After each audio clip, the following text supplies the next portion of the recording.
Bonjour à toutes et tous et bienvenue sur la chaîne de Conseil Sport Automobile. Ça faisait longtemps qu'on n'avait pas fait une 911 et aujourd'hui on a la chance d'avoir sous les yeux au showroom disponible à la vente, retrouvez-la sur le site internet, une 911 997 Turbo. C'est à mon sens l'une des plus iconiques des années 2000. Vous allez savoir pourquoi tout au long de la vidéo.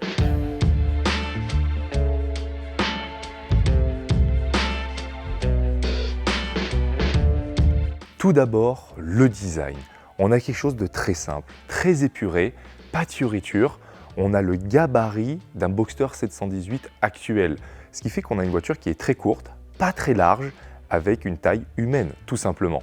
La 997 casse les codes à son époque, le design est ultra simplifié, la 911 tout simplement dans son plus simple appareil, c'est presque la 911 la plus discrète qui a jamais été faite. On sort de la 996 qui était un petit peu décriée, voire même mal aimée. Là, ça y est, les passionnés de 911 retrouvent l'amour inconditionnel pour la voiture et Porsche fait très fort en mettant dans sa gamme des modèles iconiques aujourd'hui comme la GT3, la Turbo, la GT2 aussi.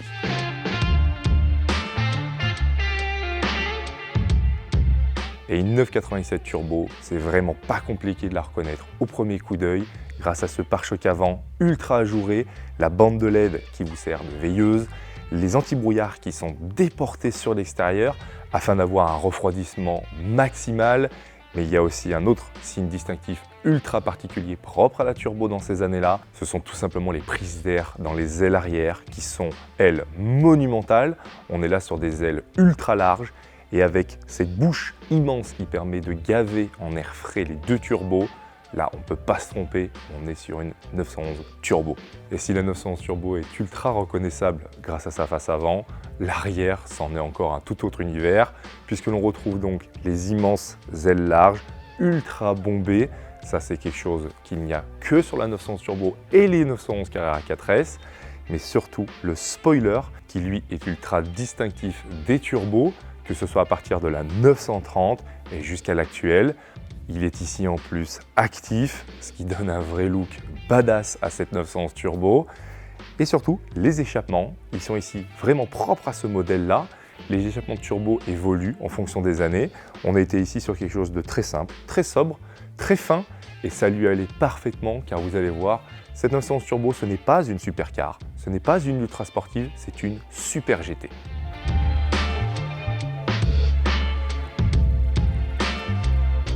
Revenons en 2006, année de présentation de cette 997 Turbo. Porsche annonce un 3.6 Metzger biturbo à géométrie variable de 480 chevaux, mais surtout de 680 Nm de couple dispo à 2100 tours. Pour vous donner une idée, une McLaren 720S développe 770 Nm de couple à 1900 tours. Sauf que celle-ci a été présentée en 2017. 11 ans avant, la 911 Turbo présentait déjà des performances incroyables. Mais j'ai tout à l'heure dit qu'elle n'était pas une supercar. Pourquoi? Elle pèse tout de même 1680 kg. C'est relativement lourd, surtout pour le gabarit de la voiture. Mais là n'est pas la question. Cette voiture est ultra confortable, ultra utilisable et le moteur avec sa puissance vous fait littéralement oublier ce poids. Et puis avant de refermer le capot moteur, parce que là oui, il y en a vraiment un, on peut vraiment voir les pipes d'admission, les filtres à air et même tout simplement le bloc moteur, contrairement aux 991 et 992 où désormais on ne voit que les deux ventilateurs.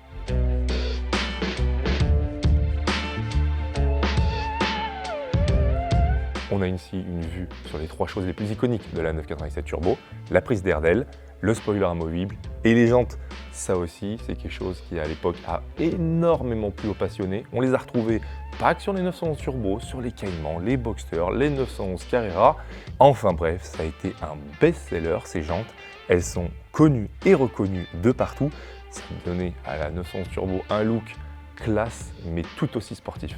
Et puis comme à son habitude, Porsche nous gratifie d'un freinage puissant, endurant, 6 pistons à l'avant, 4 pistons à l'arrière.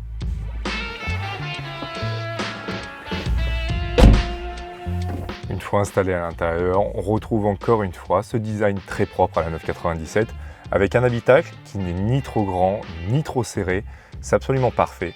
Je trouve que la 997 a vraiment cette dimension parfaite de 911 qui n'est ni trop exubérante, ni justement trop discrète. Elle est le parfait point d'équilibre de la 911, mais ça, c'est à mon sens. Et on retrouve forcément les 5 compteurs en face de vous. Ça, c'est quelque chose qui ne changera jamais sur les Porsche 911. Maintenant, c'est remplacé par des écrans. Vous avez juste sur la 992 l'aiguille analogique, mais tout le reste est passé en numérique. Ici, sur la 997, on est sur de l'intégrale analogique avec des aiguilles pour votre température d'huile, température d'eau, mais aussi la pression de turbo qui, elle, par contre, est analogique sur un petit écran juste en dessous de votre aiguille de contour. En plus, ce magnifique intérieur se part d'une teinte qui est absolument sublime. Elle se nomme Terracotta. Les plus férus Porschistes d'entre vous l'auront reconnu forcément. Et en plus, vous avez le cuir étendu sur le tableau de bord. Mais l'option qui était rare à l'époque, c'était le toit ouvrant sur la 911 Turbo.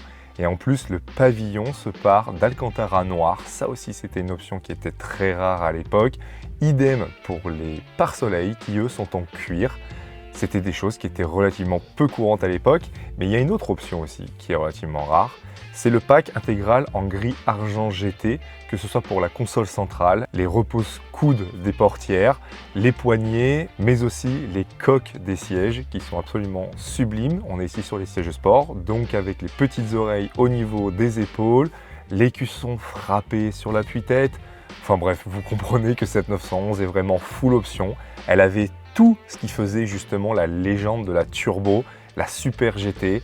Ultra confortable, les sièges sont extrêmement moelleux, c'est un véritable bonheur de s'y installer et de rouler avec. Et il y a une option qui est particulière, qui aujourd'hui est littéralement un non-sens, surtout aux yeux de la sécurité routière, c'est bien le téléphone, un vrai téléphone fixe, filaire. Ça, c'est quelque chose qui est collector aujourd'hui. Et c'est pour ça qu'on apprécie l'avoir dans cette voiture, parce que c'est quand même quelque chose qui appartient au passé, mais lui aussi est garni de cuir. C'était aussi une option que le téléphone soit recouvert d'un très beau cuir terracotta.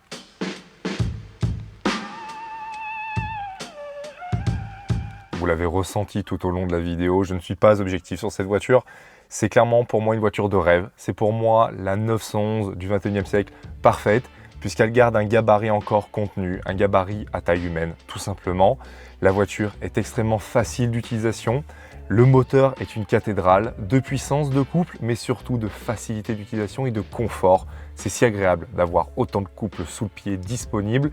Merci au turbo à géométrie variable. Système 4 roues motrices de chez Porsche, forcément, c'est surefficace, c'est hyper sécuritaire. Pour voyager, c'est vraiment le top. Le design intérieur, quant à lui, pour moi, a très bien vieilli. Le volant est absolument magnifique.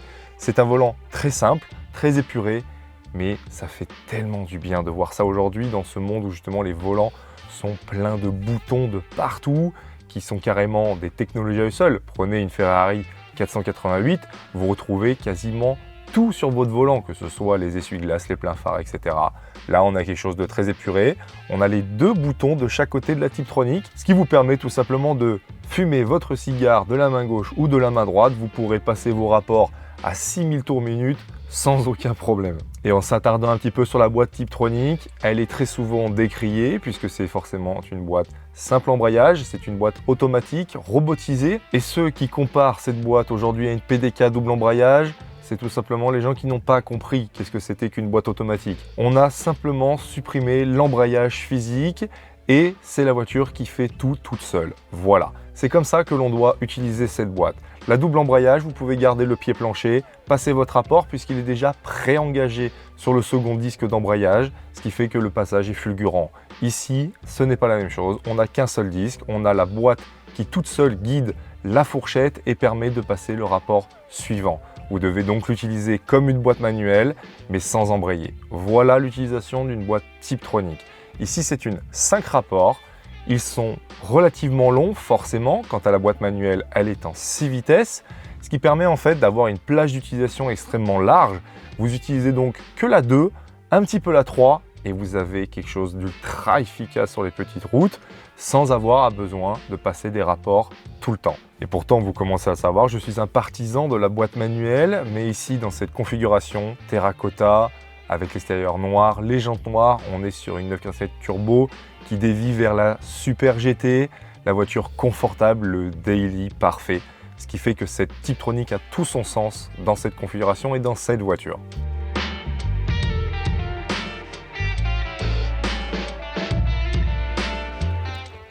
Le badge turbo est absolument mythique. La 997 turbo est la digne héritière des 930, 993, 996. Elle fait partie de cette lignée absolument légendaire des 911 turbo et elle est disponible chez nous à notre showroom visible. Elle est aussi sur le site internet. Vous avez toutes les photos, le descriptif et les options parce que celle-ci, vous l'avez vu, en est bardée. Alors n'hésitez pas à nous appeler au numéro qui s'affiche juste en dessous. Abonnez-vous aussi à notre Instagram et au compte YouTube parce qu'on va fêter les 10 ans de Conseil Sport Automobile. On est en plein dedans, vous êtes en plein dans les teasers et vous allez voir, vous n'allez pas être déçus. Ça va être grandiose. Il y aura un jeu concours qui vous permettra de vivre cette nouvelle aventure. Je ne vous en dis pas plus. D'ici là, prenez soin de vous et bonne route.